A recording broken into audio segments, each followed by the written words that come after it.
Balanced Christian Development, July 11th. And he shall bring forth thy righteousness as the light, and thy judgment as the noonday. Humility is greatly needed.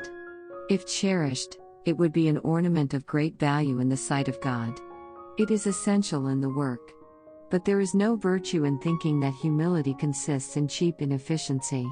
While humility is always essential in the service of God, while it must always be cultivated, be careful that it does not degenerate into the timidity which leads men to waver when circumstances require them to stand stiffly for the truth.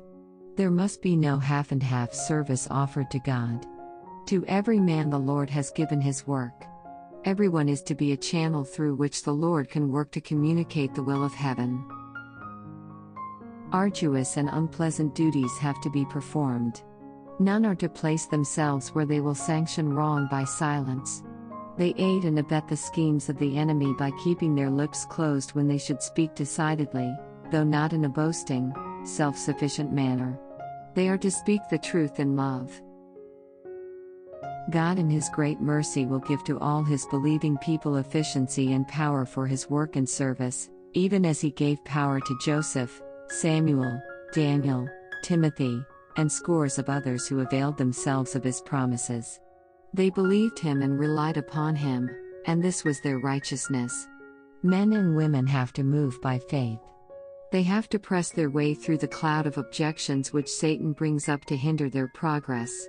When God sees that they will trust Him as their helper and their efficiency, they may pass safely through the great darkness of men's unconsecration. Without the constant help which comes only from God, even those who are looked upon as the most eminent believers are in danger of falling into the sins which Satan has prepared to dishonor God. Bear in mind, all who claim to be believers, that it is only when you have that faith which works by love and purifies the soul, only when you have the joy of Christ's salvation in the heart, that you are qualified to guide sinners to repentance and reformation. It is the genuine believer, who not only assents to the truth, but believes and practices the truth, who is not satisfied unless he has with him the presence of God, that is a power for good in the world.